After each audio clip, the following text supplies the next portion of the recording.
kind of going off that, and it relates to what I wanted to hit on for the quote unquote lockdown. Jacob, do you mind pulling up that figure again? Yep, 1 second. So I feel like in the lockdown, people are experiencing areas where maybe does have come in earlier, and they're kind of out of their breeding cycle or whatever, and then bucks have moved on to a different area. Lots of people will say, oh, there's no movement, they're all on lockdown, with these does. But if you look at this figure here on figure 16, it really doesn't show. There's not like a dip. You don't see a dip in the movement. So as far as the lockdown goes, Luke, what's kind of your opinion with that? Because the figure clearly shows that they are still moving quite a bit. Yeah, and if we plotted, and I could tell you what I'll do. I'll make a social media post on this in the next couple of days, and y'all can look at it. You can share it, do whatever, and so you can see what I'm referring to. Sounds good. When you plot like a scatter plot essentially, and connect all the dots, buck movement rates in terms of yards traveled per hour throughout daytime hunting hours across the entire rut, it is a lot more fine scale than that bar graph we're looking at right there.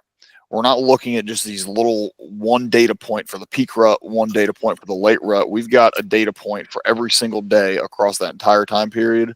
So if we were going to see a dip in movement representative of the lockdown, we would see it in that data. And we do not see that dip in movement. I have never seen it in any GPS data set I've ever looked at. And one of the things you'll notice when you really sit down, and y'all have probably noticed this at some point in time, when you really sit down and start interviewing, not in a formal sense, but just talking to hunters about what they experienced, is homeboy A over here on this property experienced the lockdown on November 9th. And then a mile away or 2 miles away, someone else experienced it on November 12th. And then someone else experienced it on November 15th. Someone else didn't experience it until the 20th.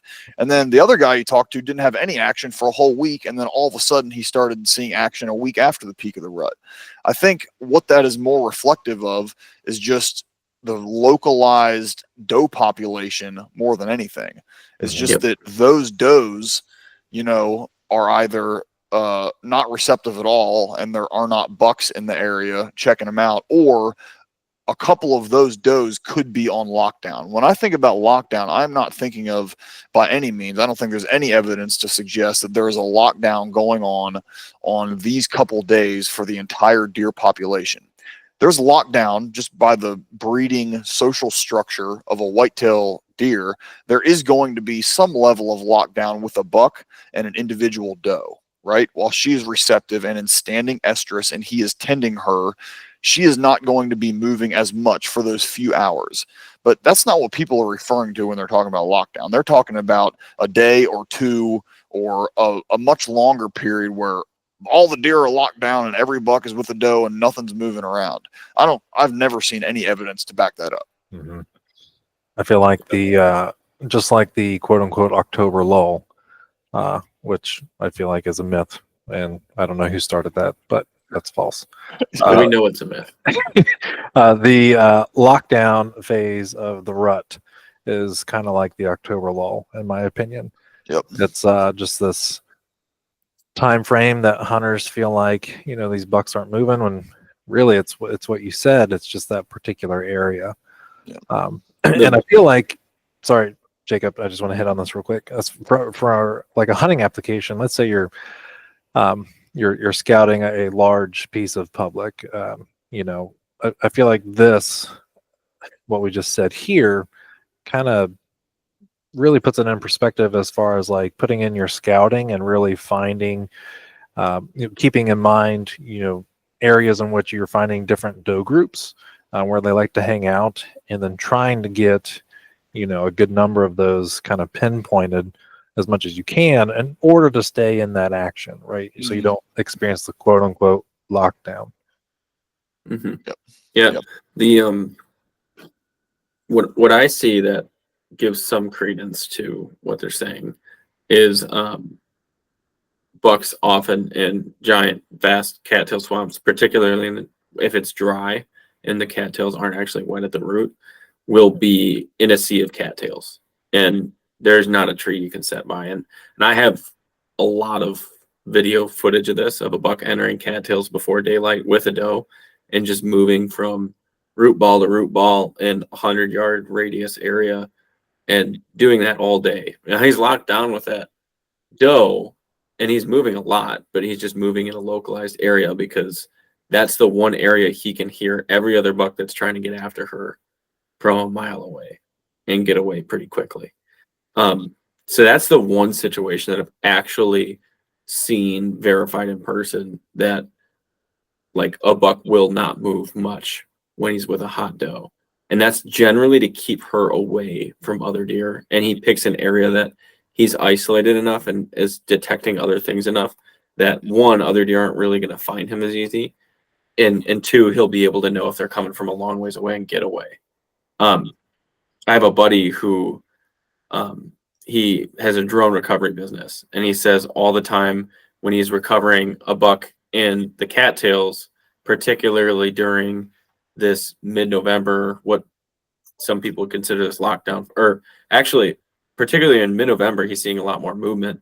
But then in the early like pre-rut, he, often bucks go to die in those thick monotonous areas. And so it's really easy to see many different bucks. And he'll say, dude, like when that first doe pops into heat, where I would see pandemonium and chaos in the hills, like here, it's that one buck that knows her and knows her breed date and takes her into some cattails and just won't leave. And often he'll get that heat signature thinking it's the dead deer, and it's just that buck laying down solo or laying with that doe. And it's like reverse of what people would say. It's like more often during the pre-rut, it's that first doe coming into heat, and he's just keeping her all to himself. And then later on, they're moving a lot further when everyone is claiming that they're not.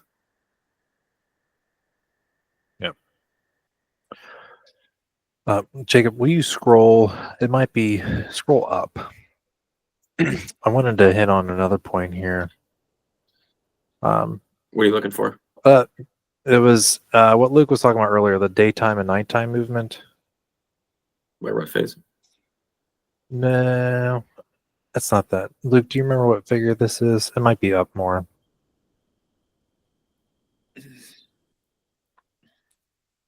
No, there's like a line graph for it. I like this graph. Figure 6. Figure 6. Look at figure. There we go. Yeah, figure 5 and 6 maybe. Yeah.